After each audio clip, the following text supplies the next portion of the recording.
Today I want to talk about one of the most expensive lessons that resellers sometimes have to learn the hard way, and unfortunately one of my good friends and fellow resellers learned that recently.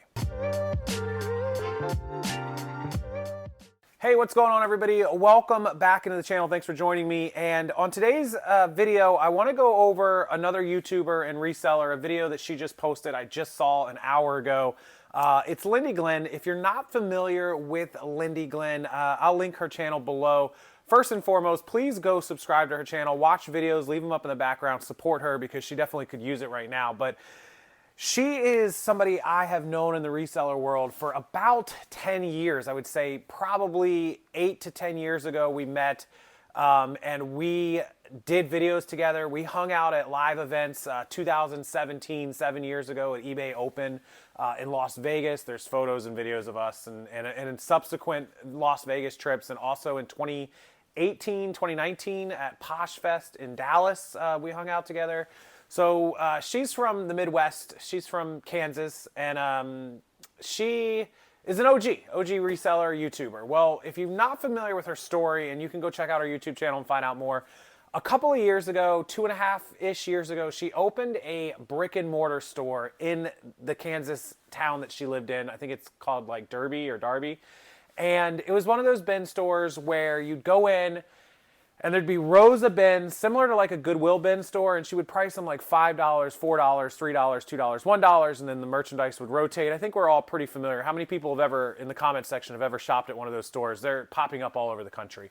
And she ran that store for a couple of years. She ran into some trouble where she had some bad business partners, I believe, some drama that went on. She also got into a pickle with her lease, her rent, her triple net, where they raised the rent. They back charged her for fees she should have been paying because of the triple net. If you don't know this story, go check out her channel.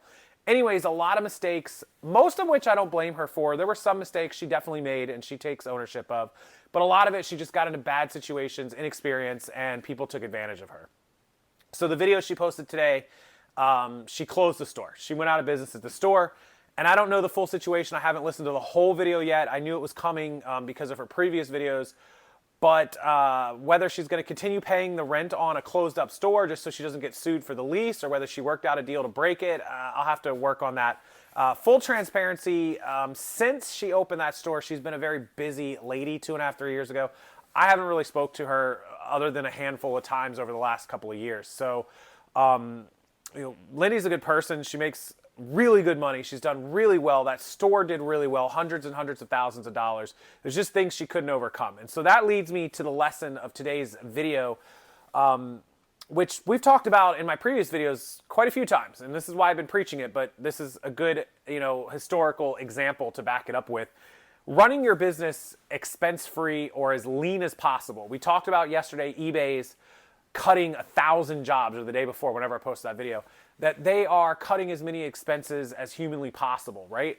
I got rid of $1,000 in storage unit fees for the 3 storage units that I had and cut that expense out. I cut expenses out on some other places. I stopped doing certain things and paying for certain subscriptions that cost several $100s a month. I was able to effectively, cut $2,000, $3,000 a month out of my bottom line.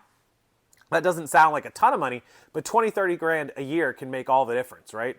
And my first thought on brick and mortar that she did is that brick and mortar is very expensive. I see this pop up in Facebook groups all the time.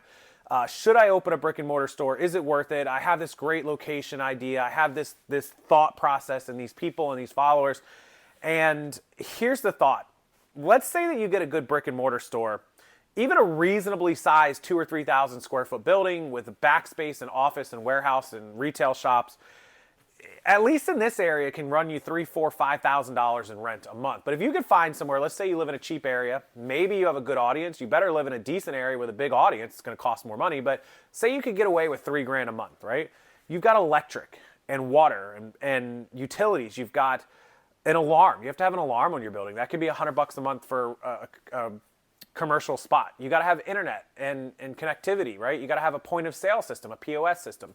You're going to be paying credit card transaction fees, right? Unless you pass it along. People don't like that. You have to pay for signage and advertising and marketing. You have to have somebody on social media all day bringing in an audience, or paying for radio and TV ads, or sending out flyers or newspapers or coupons or whatever it is. You have to be drawing this audience in, so you have tons and tons of marketing and advertising expense, typically, at least a little bit of it, on top of the rent and the electric and the water and the alarm and the internet and signage and displays, and then buying the inventory to keep the store stocked, constantly purchasing new inventory to keep it fresh on the thing. A brick and mortar store is very, very, very expensive. And generally a commercial lease is triple net, where it can go up. You might be responsible for some of the upkeep and the maintenance if stuff breaks, lights, air conditioning, things like that. On top of all that, rent goes up naturally, inflation, cost of rent. They generally get you to sign at least a 2-year, if not 3-year leases. Sometimes it can be 5, but generally a 2 to 3 year lease. So you're locked in. If it doesn't work out or things go south in a year or two, you're stuck with this lease that you have to pay, or they will sue you. And generally an LLC will not protect you. In Lindy's case, she had that issue. They get a personal guarantee out of you.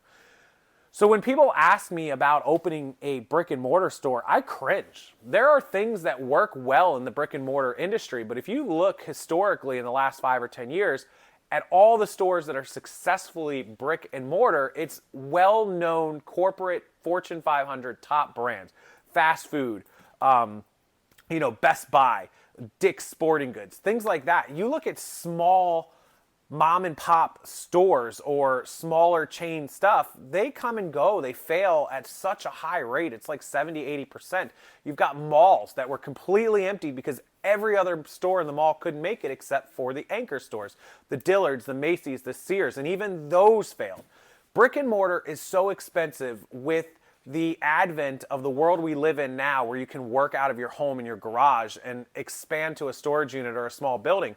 The people that are in reselling, that are successful, that have a location beyond a storage unit, or 3 storage units in my case, are people like my neighbor Tony, who sells so much merchandise for Amazon. He's using an office building simply as storage to bring all this stuff in and process it, and he really doesn't need all that he has. In fact, he has 2 little subsections. He's asking me about downsizing that, what I think about that, because it's just a waste and he's spending so much money and he's cutting expenses. And so I agree with him. Doing that is a great idea. So first point of contention here, brick and mortar, bad idea. If for some reason you're going to expand out to that, you have to get only what you need. Keep it as cheap as possible.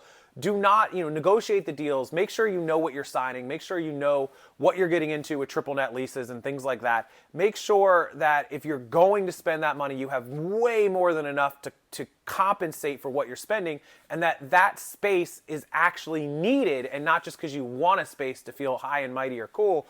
If you can fit it in a garage or you can fit it in a storage unit, go that route first. Operate your business as lean as possible. Now, full disclosure also, Lindy doesn't know I'm making this video. I just saw hers and she just posted it. I feel bad for her, not because she tried to go out and open a brick and mortar store, a bin store. That took a lot of guts. It took a lot of cojones. It took a lot of, confidence in herself and a lot of reselling and things like that, experience and knowledge that, I have, but even I wouldn't take that leap to jump out to a brick and mortar store.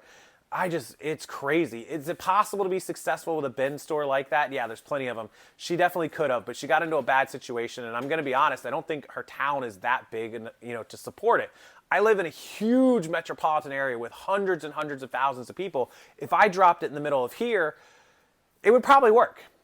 But her area is probably not as populated. I'm not familiar with it. I don't go to Kansas often. In fact, I've never been to Kansas. But it just couldn't support it, and I think that was part of her problem, and our current economy and inflation and the bills and everything else we just talked about. So I feel really bad for her. I wish it would have worked out differently, but this might be a blessing in disguise in a year from now or 2 years from now, where she's thankful that it went this way, however it ends up, the cards fall, where she can now work at home. She can resell her merchandise out of her house on eBay, on Amazon, on Facebook. She had really good success selling on Facebook Marketplace and through Facebook auctions she did live. And she can make YouTube content and stuff. And when you talk about a store that's doing $100,000 a month in sales, I don't know her numbers. I think I heard her say she did 6 figures in a month. $100 grand and your profit margin is like 40%. So you're like, okay, I made $40,000. That sounds amazing. But now you've got, she had a big building, $7,000, $8,000, $9,000 in rent and insurance and internet and cable, and then a couple of employees who can cost a couple thousand a month. 20 grand, gone for the overhead. Now you're left with $20,000. You got to pay the sales tax on the thing, and you've got federal taxes, the profit margin. You've got the inventory turnover. You've got to, reinvest a lot of that money into more inventory. You've got stolen stuff, loss, which she had some issues with. You've got, they call that shrinkage. You got all these other factors where if she made more than 10 grand in a month or $12,000, which sounds like great money, that was probably doing well for her. You can make that same $10,000, $12,000, and she's made more than that. I know a lot of times what she was making back in the day when we were, closer. 15,000, 20,000 was a normal month. You could do that just sitting at home, not having to be locked into a lease and going to work every day and, not being able to see her kids. She's got kids and all this stuff. I do more than that right here out of my garage and have the freedom to do pretty much anything I want. So it'll be a blessing in disguise for her to get back to her roots, get back to what she did, and hopefully, everything works out for her. And I just wanted to use her as a case example of why I preach to keep your expenses low, run lean. Brick and mortar is not a good idea for 99% of people. It's very rare that it works. It fails a lot. It takes a very special person, a special business, a special plan to make brick and mortar work, especially in the reselling industry. It's why you don't see very many reselling brick and mortar stores. These bin stores that are popping up, I've seen just as many pop up as I've seen close. So some of them are successful. There's some people doing it right, and there's some people that aren't doing it right. So all that aside, I wish the best to Lindy. If you don't know who she is, please go check out her channel below. I'll link you to that video, and you can subscribe and watch her other videos. Just a kind of a lesson in making sure that you can afford everything, making sure that the expenses don't overrun you. And she's a super smart girl, so I know that she did all those numbers, and it's not her fault. I would never blame somebody like that. I know she had a plan, and it just didn't work out the way that she thought it was going to work out, or the way that it could have worked out, because of a lot of factors, some in her control and some not. But keep working from home, guys. It's no overhead. You run free, and if things fail, you're not legally bound to a lease that you have to keep paying or can get a lawsuit or any of that other stuff. And so this is, really the best idea, at least in my opinion. If you have a different opinion, feel free to leave it in the comment section as always, and spend some time on Lindy's YouTube videos. I'm sure she could use the ad revenue right now. It probably can't hurt with the loss of her store. So Lindy, if you're watching this, I wish you the best. Feel free to hit me up. You have my number, you have my email, you have everything. Anytime I'm available if you need some advice or just want to chat or whatever. So there's a lot of people you can reach out to in the community. All right, guys, have a wonderful Friday. It is Friday. Go Ravens again. AFC Championship game. Take down Mahomes and all of his teammates, including Taylor. Take them down. Let's see Baltimore in the Super Bowl, y'all. I'd like to see a Detroit-Baltimore Super Bowl. My neighbor's a big Detroit boy, so I'd like to see that matchup. Have a wonderful evening, everyone, and a wonderful rest of your weekend. Make sure you hit that like button, subscribe to the channel, and I'll see everyone next time.